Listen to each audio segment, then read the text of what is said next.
नमस्कार विद्यार्थी मित्रों, कक्षा 8 हिंदी। आज हम हिंदी में दोहे की समझौती प्राप्त करेंगे। प्रस्तुत दोहों में कबीर, रहीम, तुलसी ने बहुत सारी जीवन उपयोगी बातें हमें बताई है। पहले हम संत कबीर के बारे में जानते हैं। संत कबीर 15वीं शताब्दी के कवि हैं। आपने हिंदू और मुसलमानों को उनकी गलतियों के लिए फटकारा है और दोनों को हिल मिलकर रहने का उपदेश दिया है। तो कबीर जी ने हमें हिल मिलकर रहने का उपदेश दिया है। तो अब हम पहले कबीर जी के दोहों की जानकारी प्राप्त करेंगे कि उन्होंने हमें इस दोहों से क्या संदेश दिया है।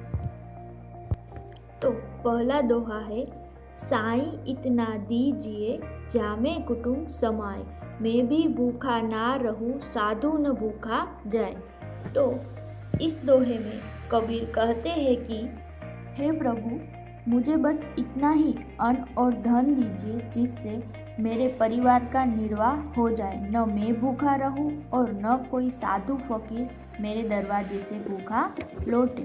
तो कबीर संग्रह करना उचित नहीं समझते। वे भगवान से उतना ही अन्न और धन मांगते हैं जितना उनके परिवार के निर्वाह के लिए आवश्यक है, और जो भी साधु या फकीर उनके घर आए तो वह उनसे भूखा न जाए। तो इसमें हमें पता चलता है कि हमें बहुत अधिक धन का संग्रह नहीं करना चाहिए। हमारी आवश्यकता के अनुसार ही हमें धन का संग्रह करना चाहिए। दूसरा दोहा है, बिना विचारे जो करे सो पाछो पछताए, काम बिगाड़े आपनो जग में होत हसाए। तो इस दोहे में कबीर जी कहते हैं कि जो व्यक्ति बिना सोचे समझे काम करता है वह बाद में पछताता है। वह अपना काम तो बिगाड़ता ही है, दुनिया में उसकी हंसी उड़ाई जाती है। यानी कि सोच समझकर कार्य करना ही बुद्धिमानी है। बिना सोचे समझे कार्य करने से कार्य बिगड़ जाता है। इतना ही नहीं, हम दुनिया में हास्य पात्र भी बन जाते हैं। इस तरह बिना सोचे समझे कार्य करने वाले को उसका बुरा परिणाम भोगना पड़ता है। यह कबीर जी कहते हैं इस दोहे में। तीसरा दोहा है, कबीरा खड़ा बाजार में मांगे सबकी खेर, ना कहूँ से दोस्ती ना कहूँ से बैर। यानी कि कबीर जी कहना चाहते हैं कि मैं बाजार में यानी कि सबके सामने खड़ा होकर भगवान से सबकी कुशलता मांगता हूँ, सबकी भलाई के लिए प्रार्थना करता हूँ। मेरी न किसी से दोस्ती है और न किसी से दुश्मनी। यानी कि कबीर जी सभी को एक समान मानकर सभी के लिए भगवान से सबकी कुशलता के लिए प्रार्थना करते हैं और किसी से भेदभाव वह नहीं रखते। और हमें भी यह सीख देते हैं कि हमें किसी से भेदभाव करना नहीं चाहिए। तो अब हम रहीम जी के दोहे पढ़ेंगे। रहीम जी का पूरा नाम अब्दुल रहीम खान खाना है। उन्होंने हिंदी में बोधप्रद दोहे लिखे हैं। तो अब हम रहीम जी के दोहे पढ़ेंगे। तो पहला दोहा है, रहीमन वे नर मर चुके जे कहू मांगन जाहे, उनते पहिले वे मुए जिन मुख निकसत नाहे। तो इस दोहे में रहीम जी कहते हैं कि वे मनुष्य मरे हुए हैं जो कहीं दूसरों के पास मांगने जाते हैं, परंतु उनसे पहले वे लोग मर चुके हैं जो मांगने वाले को देने से इनकार करते हैं।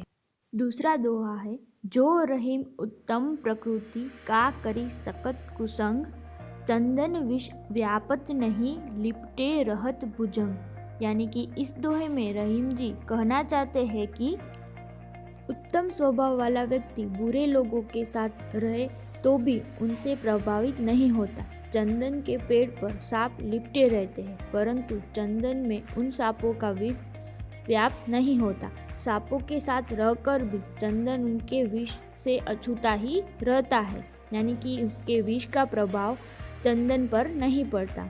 इस प्रकार चंदन और भुजंग के उदाहरण द्वारा रहीम कहते हैं कि अगर व्यक्ति उत्तम कोटि का है तो वह संसार में रहकर यहाँ की बुराइयों से दूर रहता है। तीसरा दोहा, बड़े बड़ाई ना करे, बड़े न बोले बोल, रहीमन हीरा कब कहे, लाख टका मेरो मोल।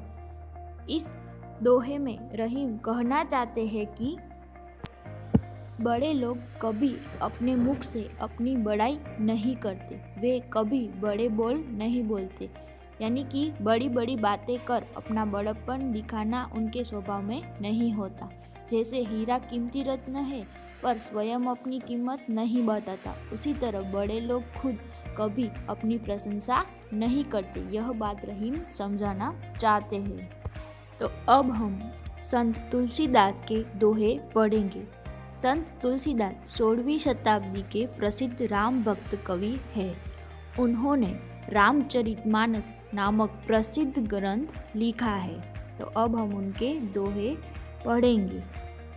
तो पहला दोहा है, आवत हिय हर्षे नहीं, नैनन नहीं स्नेह, तुलसी वहाँ न जाय ये, कंचन बरसे मेघ।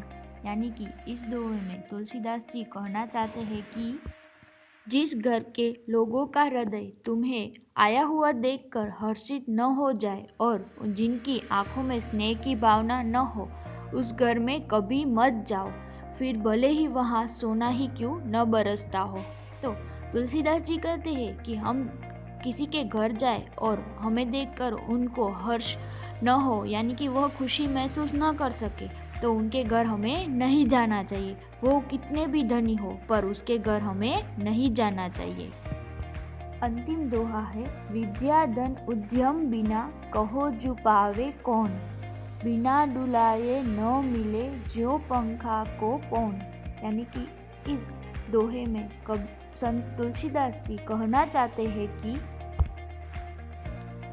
बिना परिश्रम किए विद्या धन किसने पाया है, हाथ हिलाए बिना तो पंखे की हवा भी नहीं मिलती। यानी कि इस दोहे में संत तुलसीदास जी कहते हैं कि हमें कोई भी कार्य करने के लिए उद्यमशील होना पड़ता है, क्योंकि उद्यम के बिना हमें, यानी कि परिश्रम के बिना कुछ भी प्राप्त नहीं होता।